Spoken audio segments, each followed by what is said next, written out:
De diciembre para acá, prácticamente te va. Que iba a ser la resolución y tenido algunos trabajadores impactar. Hola, ¿qué tal? Buen día. Hoy es lunes y bueno, la verdad que me dediqué el fin de semana a leer un poco la vida de Mark Twain, que su nombre era Samuel Langhorne Clemens, nada que ver con Mark Twain. Pero bueno, ¿qué tiene que ver esto con lo que quise leer? Simplemente una frase de él, era humorista, escritor. Bueno, William Faulkner dijo que había sido el padre de la literatura americana, estadounidense, ¿no? Obviamente. Y dijo algo como que lo nombró a Dios en ese momento y dijo: Dios creó la guerra para que los americanos aprendan geografía. En ese contexto, digamos, de Dios es que voy a hablar.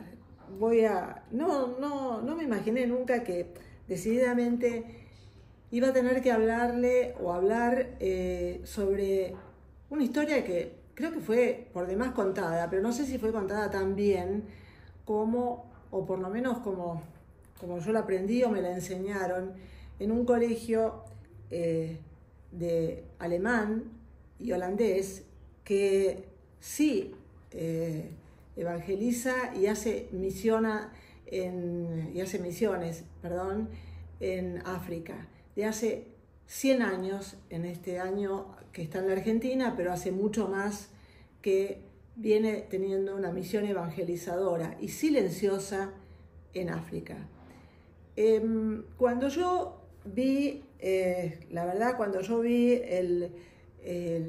video que creo que es Elisabetta Piqué, que mandó a uno de los medios sobre el Papa con los atributos de la corona tribal, me vino inmediatamente a la cabeza, digamos, quizás, tengo una dispersión muy grande de ideas y de cosas, pero en definitiva me rememoró a la escena de Matteo Ricci cuando llega allá por el año 1600 con todos los atributos imperiales chinos y se presenta ante Alejandro VI, que en ese momento Alejandrito era Borgia, Rodrigo Borgia, con varias mujeres, con muchas propiedades, con muchas cositas bien propias del Renacimiento, y donde la iglesia era una iglesia más bien no solo poderosa, porque prácticamente dominaba a casi todos los reyes de lo que era Occidente, sino decididamente era una iglesia riquísima por territorio, digamos. Por ejemplo, Gregorio, no sé cuál de los Gregorios, le dejó como una especie de monopolio del franchising a Portugal y a España.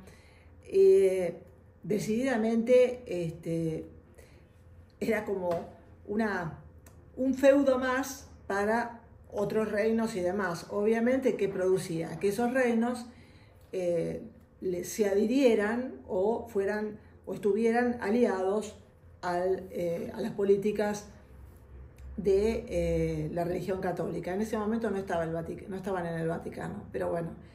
A lo que voy claramente es no sé, por lo menos me parece a mí que me quería hacer una serie de preguntas. La primera pregunta que me vino a la cabeza fue: ¿cuántos papas jesuitas tuvo el mundo católico? Y la respuesta fue uno solo, el Papa Francisco. Me puse a mirar la historia de San Ignacio de Loyola, porque él, al ser jesuita, y yo tuve la dicha de realmente tener profesores y sacerdotes jesuitas que me han enseñado muy bien, realmente, hay que reconocerlo. Creo que es una de las iglesias, las congregaciones más formadas que hay dentro de la Iglesia Católica. Me empecé a ver un poco la obra, perdón si titubeo porque quiero decir un montón de cosas y se me vienen a la cabeza un montón de ideas. San Ignacio de Loyola tiene una frase que es militar para Dios. El concepto realmente de la congregación jesuítica es una congregación decididamente militante. Militante, por supuesto, ahora no va con el a Dios rogando y con el mazo dando, esa es una realidad. No los toma los bandeirantes como fuerza de choque, ni a los guaraníes en el servicio doméstico. Pero la verdad es que milita igual. Y milita de una manera que hoy el católico creyente no lo entiende. Y no lo entiende porque decididamente él, la verdad es que su mirada es política, como siempre fue la mirada política de los jesuitas, que obviamente no se bancan a un grupo también, otra congregación, que es la del Opus Dei, y que hoy pareciera ser que está como entrando en una espiral de amiguismo con el gobierno actual, y esto provoca mucho escozor a un jesuita como es el Papa Francisco. Yo creo que voy a hablar como hombre, que es como lo que él habló, como lo que él habla de la Argentina y lo que él habla de los pobres. Y él además habla en un discurso que realmente el guión no sabemos por quién está escrito, pero sí voy a plantearme el tema, y la pregunta es de qué pasa con los jesuitas en el Vaticano, porque en definitiva estos jesuitas que sí se están dando de patadas con el Opus Dei están perdiendo clientes, se podría decir, están perdiendo una clientela a la que ellos pensaban tenían como una especie del master franchising. Yo fui educada en los principios de la Iglesia católica apostólica, y hoy podría decir que no sé si entiendo la Iglesia católica romana. Quizás por el hecho de que mis monjas eran alemanas, muchas holandesas y demás, la forma que concebían a la religión católica era una manera más, podríamos decirla, más luterana, o sea, más austera, más de realmente una enorme formación filosófica, teológica, basada en la austeridad, dado que ellas, al tener las misiones en África, sabían lo que era la pobreza, sabían lo que era el abandono de los gobiernos y sabían precisamente de la corrupción de esos gobiernos. Por ser mujeres, tuvieron decididamente una mirada bastante oscura dentro de la Iglesia Católica, porque evidentemente no la mirada de ellas, sino hacia ellas, porque quizás también eran riesgosas en la forma de pensar. Y hoy se está hablando muchísimo de política, de acciones de corrupción en los gobiernos. El Papa no especificó realmente a qué gobierno. Y ahí me viene a la cabeza entonces una frase de una pensadora contemporánea, que es Mayra Arena, donde hizo dos evaluaciones, una de ellas absolutamente conservadora, porque me remite a los pensamientos de mi abuelo, en donde hay una corrupción buena, que es la que habló de la obra pública, y una corrupción mala, que es la que obviamente se saca todo y no, creo que dijo algo así. Este tipo de corrupción buena, yo me hago la pregunta, ¿sería la que alude el Vaticano?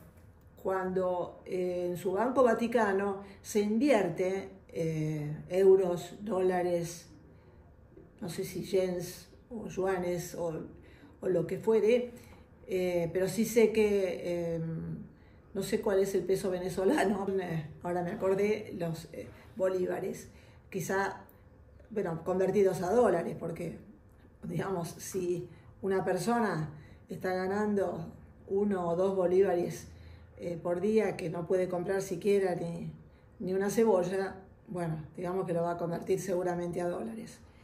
Pero mi pregunta es básicamente si la mirada del Papa, que es totalmente desde el punto de vista político, porque yo creo que cuando alguien se reúne con sindicalistas, millonarios, de corte feudal o, no sé, ahijados celestiales que quizá le escribieron el guión de lo que él habló, me da la sensación de que, y que me disculpe, voy a hacer algo psicoloco, pero que hay una involución. Yo siempre pensé que a medida que uno va creciendo en la vida, va haciéndose más reflexivo. Y si ha tenido conceptos teológicos y filosóficos, quizás también eso lo ayude a una evolución mayor. Realmente no entendí, digamos, muy bien el hecho de que haya permitido que Indonesia gaste 12 millones de dólares para su visita, cuando hay poca Grey católica y por el otro lado hay bastante pobreza. Tampoco entiendo por qué fue a hablar a Singapur de la pobreza, cuando en definitiva no quiere venir a la Argentina a hablar a los argentinos que creen en Dios. Y yo digo que creo en Dios, que soy católica apostólica. La verdad es que me hago esta pregunta. Si la Iglesia Católica en este momento, o digamos, los jesuitas en este momento piensan que el Vaticano es otro partido más o una sede del Partido Peronista, es un club o es una secta. Bueno, para sectas también podemos hablar de otras dentro de la Iglesia Católica, pero yo creo que por definición se está transformando en la sede del Partido Peronista Kirchnerista. Y yo creo que además no ayuda al pensamiento del católico en sí mismo. No ayuda en nada, absolutamente, a pensar y a reflexionar sobre ciertos valores que tenemos o que deberíamos tener los católicos en el mundo. A mí me enseñaron una frase en el colegio que es Weltschmerz, y es como una especie de... es una palabra que expresa la tristeza por la carencia de valores. Yo, digamos, como la palabra es un poco difícil y el alemán, aunque algo juno, pero digamos que no es mi fuerte, pienso que le puede llegar a provocar eso a muchos católicos en la Argentina, si es que ya no se los provocó. Porque la enorme decepción que produce cuando una persona cree que está hablando para quiénes, está hablando para unos fieles kirchneristas en esa secta, o está hablando realmente para todos los católicos. Los católicos en la Argentina, muchos han sufrido, como ser los jubilados, por ejemplo. Cuando habló de los jubilados, ahora habla de los jubilados, no habló el año pasado con el binomio Fernández-Massa. No, en ese momento no habló, en ese momento se llamó a silencio.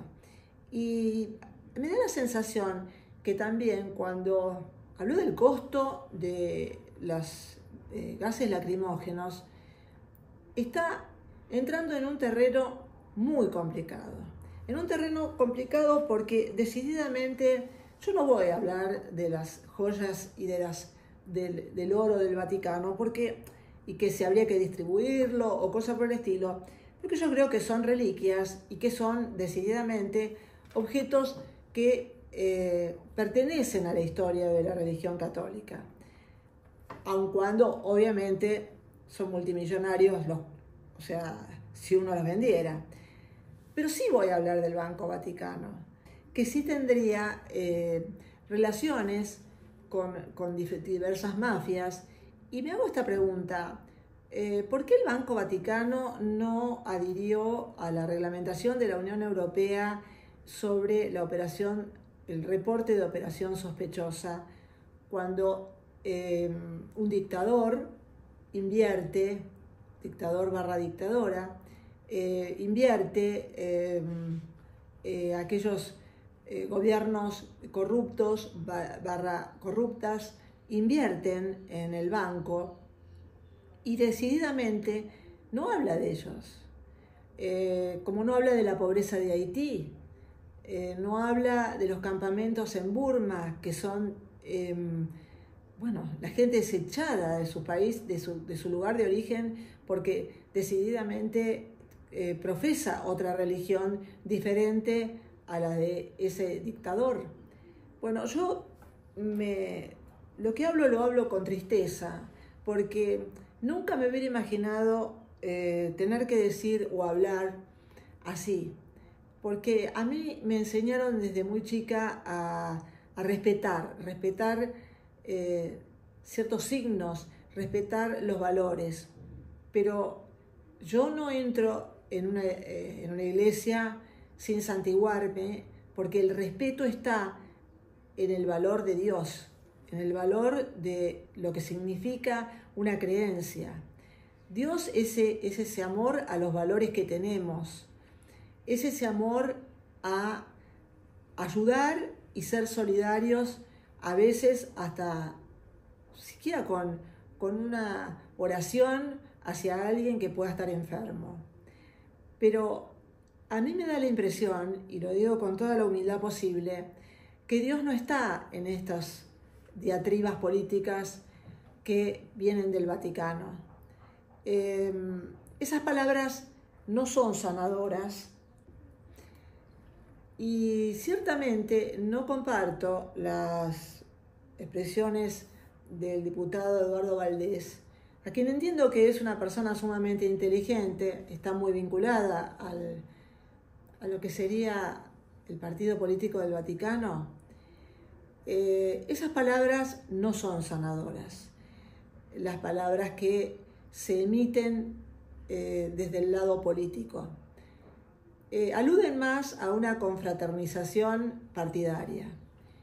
Y eso irrita los corazones de los creyentes.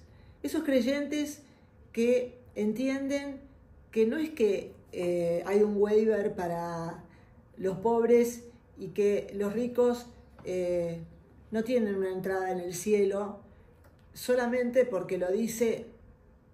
¿Quién lo dice? Lo dice un estamento de la religión, un grupo de personas, un grupo de políticos dentro del Vaticano. Bueno, yo creo que esas palabras no son sanadoras.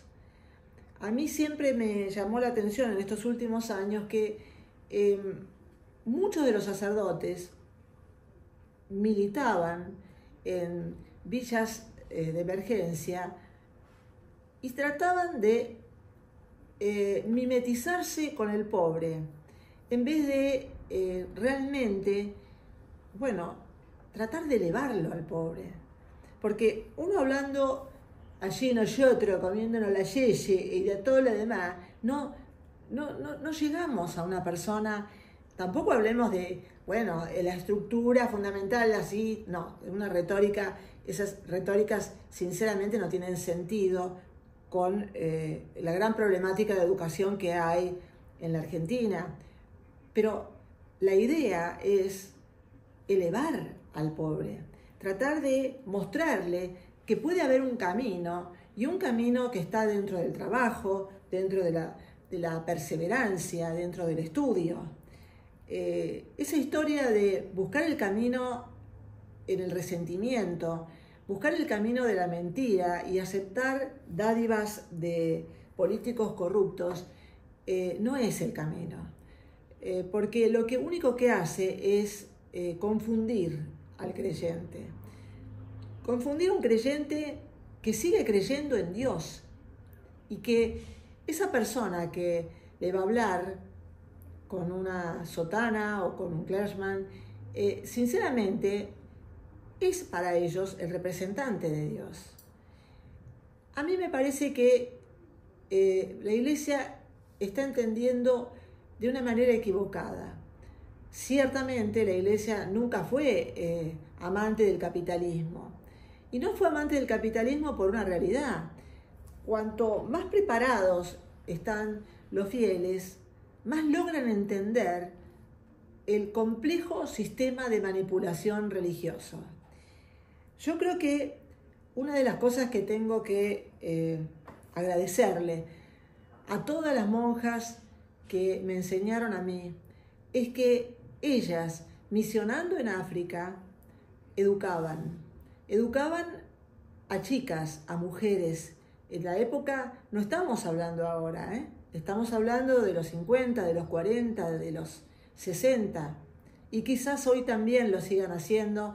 Lo que pasa es que yo en este momento no tengo muchos datos, pero antes de terminar esto me gustaría tener un recuerdo realmente para todos aquellos religiosos y religiosas que en silencio han tratado de elevar el espíritu católico. Aquellos que en silencio intentan entrar en las cárceles cuando hay otras órdenes de obispos que dicen no, ¿para qué? Si ahí están los evangelistas, eso es competencia. Es duro lo que estoy diciendo, trato de medir las palabras porque en definitiva tampoco voy a dar nombres como no lo hizo el Papa, que decididamente habló de la coima que pidió un ministro, pero no habló de los 9 millones de dólares más un arma que se encontraron en un convento. No habla de esos gerentes de la pobreza que viven como reyes y cobraban con favores sexuales o con dinero, o le sacaban el dinero a mucha gente para ir a las movilizaciones. Yo creo que a veces las cosas hay que verlas con más objetividad. Y bueno, lo digo con pena porque en definitiva sé que la orden de jesuitas es una orden extremadamente inteligente y son gente muy preparada. Pero cuando esa orden intenta hacer política partidaria, creo que está confundiendo el camino que Dios quiere trazar. El tema de la justicia social y el tema de la evangelización en función de la justicia social, habría que hacerle acordar a Monseñor Bergoglio, bueno, hoy Papa, que con quien él está aliado, quemó las iglesias. Entonces, y también obligó a las monjas de mi colegio a vestirse de civiles porque estaban perseguidas en los 50. Esa historia también está dentro de la historia del peronismo kirchnerista. O sea que si él se arroga el tema de ser el líder de ese movimiento, tiene que entender que la historia del peronismo es una historia, y hoy el kirchnerismo, es una historia de violencia. Y de violencia también hacia un pobre en el cual tenía que ser lo suficientemente pobre para poder llegarse hasta la casa de gobierno y que se le diera quizás una dádiva. Estoy hablando de los años 50, no hablo de ahora. Quizás ahora también se repite la misma historia. Y quizás también el nieto de ese pobre esté más avivado y diga, bueno, o me das algo o no voy así de simple. O quizás ese nieto, harto de ver que su familia nunca salió de pobre, esté queriendo un cambio. Y yo no estoy hablando solamente del gobierno de Milei. Yo creo que la Argentina lo utilizó y lo utiliza a Milei como una herramienta de cambio ante el hartazgo, ante esa tristeza por la falta de valores que está viendo la Weltschmerz alemana, y que definitivamente hizo que hoy por hoy se haya corrido un velo, y que ese velo también se está corriendo para la religión católica. Gracias. Chao.